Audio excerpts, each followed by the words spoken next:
Sarimanok is based on a Filipino mythology that originates in Maranao. So it talks about the story of the moon goddess who falls in love with Raha Indarapatra, who is a mortal prince. They meet in a lake where the moon goddess comes from the moon and she comes down to the earth to the lake to bathe. And so when they do meet, they interact and they eventually fall in love. But the challenge here is that because they're two different beings, the moon goddess can't stay on the earth for too long, so she has to eventually come back to the moon. The moon goddess blesses this carved chicken, the Sarimanok, who is carved by the prince Raha Indarapatra. She kisses this wooden carved chicken, and because of that, the chicken, the wooden carved one, turns into an actual bird, the Sarimanok, Wow. who eventually transports Prince Raha Indarapatra to the moon, where the moon goddess and the prince unite and eventually get married.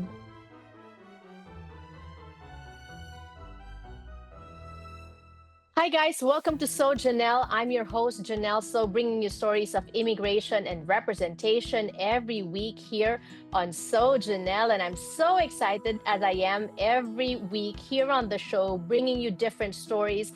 And I'm especially excited today because we are talking to Philippine Ballet Theatre. Last year, if you caught the show, that was amazing. And if you didn't, make sure that you don't miss this year's performance. It's happening on October 25. But I will stop there because I want them to give you their own stories and invite you themselves. I'm talking about ballet master Anatoly. Hello and welcome to So Jannelle.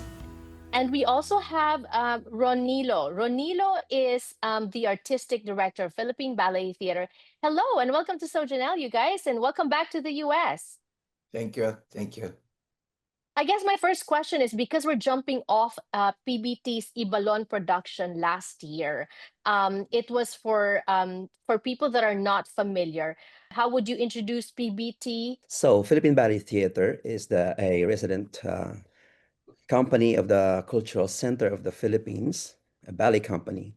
And it was formed way back in 1986 after the EDSA Revolution.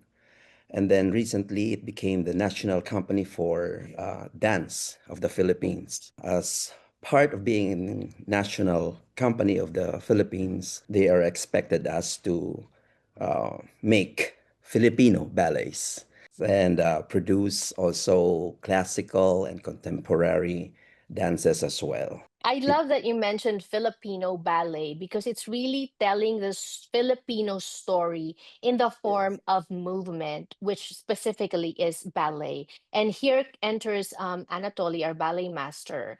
What's it like, Anatoly, to adapt Filipino stories such as Ibalon and such as your upcoming show, Sarimanok, into ballet? It's a Filipino legend, especially new generations. They need it. They know that, because a lot of young people, not only in the Philippines, everywhere, they don't know story.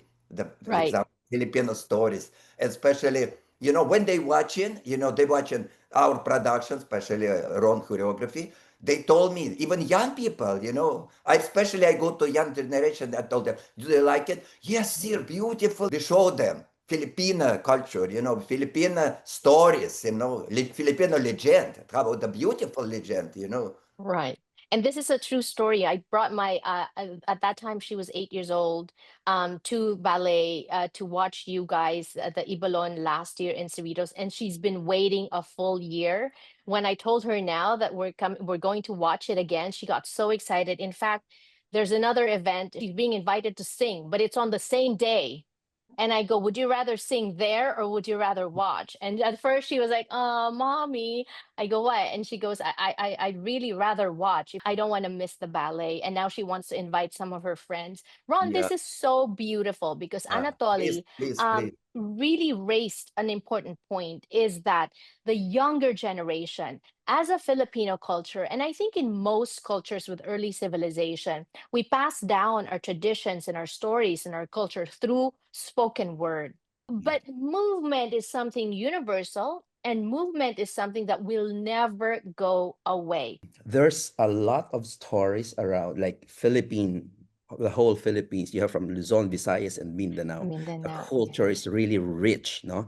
And most especially in Banao, it's very colorful, and there's a lot of myths and legends that our old folks before keep on talking to each other about, giving out to the world. So that's why Sarimanok is one of the well-known Mhm. legends of Story. Mindanao. The most famous dance is Singkil. So Mm-hmm. Singkil, and along with the two more dances, the Fan and the Malong dance. So Mm-hmm. those three are the most like the more famous dances in Mindanao. So I put them all together in Sarimanok full length, and then from there I crawl on out to form the whole story behind Sarimanok. And this particular version, I made use of the Prince Indarapatra and Sulaiman and the Moon Goddess. If you have Moon Goddess, you have a love story. It's the perfect story for a ballet. I have a best friend here in New York, Valentina Kozlova. Maybe you know, she's a prima ballerina Bolshoi before, and then New York City Ballet. She came to watch our production with a boyfriend, I think from Spain. And then they will watch that show, especially what that Ron said, Malo, Fans, and Bamboo. And that's it. He start screaming bravo after the finish number, because said Anatoly, I never see that kind of dances, especially bamboo, everything on point. Girls will dance on point in Yes. between bamboo. Yes. It's crazy. I'm getting goosebumps just with you explaining that. But I know when you mentioned Ronnie, just the Mindanao dances alone, Singkil, Malong, the Fan, and even the Tinikling, even though it's not native to Mindanao, it's still amazing movements, right? Yes, Now, yes. the challenge, I believe, is turning that into ballet form. I should say that it's very challenging for the dancers, but with that plenty of practice, and scorned toes or whatever, they say, ang sakit sa paa. Yeah, yes, Do you it understand hurts. Tagalog? Yes, it's painful. It It's is painful. painful. I grew up in the Philippines, and you talked about the dancers because the dancers are just fabulous. It's mesmerizing to see them, especially with that tinikling on end point. You're just in awe, and your jaw starts to drop. And we're gonna be talking a little bit more about that when we return on the show. Don't go away.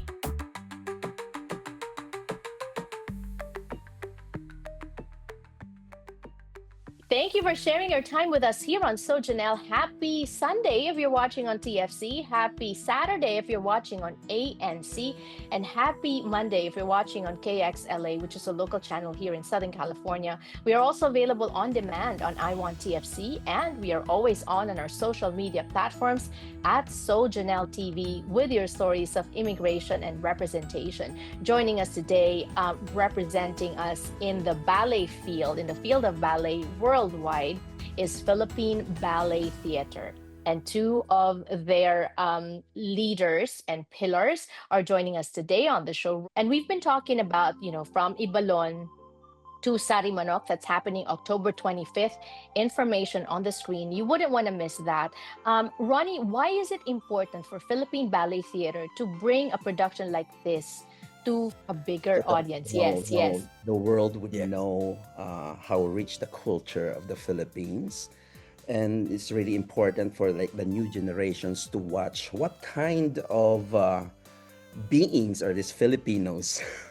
So through dance, through productions like this, we are able to give them a taste of what a Filipino is being like. When you combine culture, rich culture and demanding technicality when it comes to ballet movements, that is not an easy task, right? And so I'm going to address Anatoly with this. What was your approach in training the dancers? I'm teaching there pure classical ballet. I don't like, the dancers study my class, especially like a robot, because I dance with them. I show him them how to move, how to smile, how to put head like this, like that, arm there. So then when Ron start choreography or working with them, easy for them already to adapt and faster choreography and movement and steps, everything. Yes, they already have the basics, right? So Yes, when Ron basic. comes Yeah, in, it's easy for them very to important basic. interpret. Basic. Yeah. Yes. So Ron, what emotions do you think the audience will take away from Sarimanok? Actually, I'm not expecting for, my audiences or the company's audiences to like, it will just come naturally to the Mm-hmm. audience. Ibalon, for example, last year you watched Ibalon, and I wasn't expecting that much applause from the audience, and I just tend to make the ballet, make it beautiful, and then present it to the audience and let the audience appreciate it, you know, the way they appreciate it. Right. They say there was a perception long time ago, and maybe even now, sometimes still, that ballet is just for a different class of people, that ballet is not accessible. And I must say, the Philippine Ballet Theatre is really dispelling that, right? Because it now, because of what you're doing, revolutionizing it, using stories of the Philippines, it now connects with so many different kinds of people. Thank you so much for that question because me, honestly, I'm crazy about that situation when people talking ballet is for the rich people. Every time Mm, in the Philippines said ballet not for rich people. You can buy cheap ticket, but you come to watch at least one time. You watch and then you will know what happened to ballet, and then you will love ballet. You will come all the time. there you have Yeah. it from Anatoly. And I wanted to leave the last word from you because you've been exposed to ballet productions all over the world. You come from Russia, you're not Filipino. But then I want you to give your assessment of Filipino ballet theater, of Filipino dancers. Stroke our ego a little bit. I believe so. The Filipino dance was very good, and working very well. That's why I came back this September again after 3 years because I left to Russia for pandemic's time, and then of course everything closed. So I was 3 years in Russia, and then a company now, especially Ron, invited me again. Right. I came back So, because I love only PBT, only PBT. right. See, so I think that's a great quote to end this segment with. Thank you so much, Anatoly and Ronnie. We will see you on October 25. Guys, you wouldn't want to miss this production. As Anatoly said, there's different levels of ticket pricing, and get one which you can afford. But I would rather get more for more people, more of your family and friends, and bring them. They will love it. Like I said, my kids are looking forward to it. And when we return on the show, we're going to be talking to the actual performers bringing this story to life. Don't go away.